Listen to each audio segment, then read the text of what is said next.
હક્કી આવાજ ન્યૂઝ ચેનલમાં આપનું સ્વાગત છે। ડભોઈ તાલુકાના તીર્થક્ષેત્ર ચાંદોદ ખાતે ભારદારી વાહનોની પ્રવેશબંધી માટે લગાવવામાં આવેલી લોખંડની રેલિંગ નમી પડતા જોખમી સાબિત થઈ રહી છે।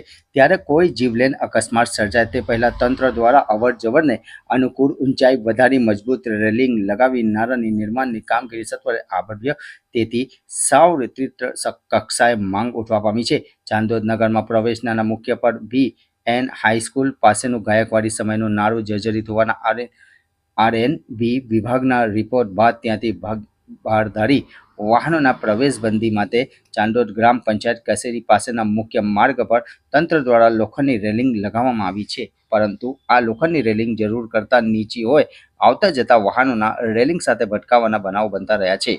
રિપોર્ટ રફીક મંસૂરી। શું થયું, કેવું છે આપણે ચાણોદમાં પ્રવેશતા ગ્રામ પંચાયત પાસે એક નાળું આવેલું છે 130 વર્ષ જૂનું, જર્જરિત હોવાને લીધે સરકારે અહીંયા છેલ્લા મહિનાથી રેલિંગ મારેલી છે લોખંડની, જેના લીધે થોડી નીચી છે અને 2-3 વાર અકસ્માત થયા છે। અજાણ્યા વાહનો દ્વારા ટક્કર વાગી છે, એના લીધે એ પણ નુકસાન થયેલું છે અને વળી ગયેલું ને નીચું પણ નમી ગયેલું છે અને એની જે હાઇટ હોવી જોઈએ એના કરતાં થોડું નીચું છે।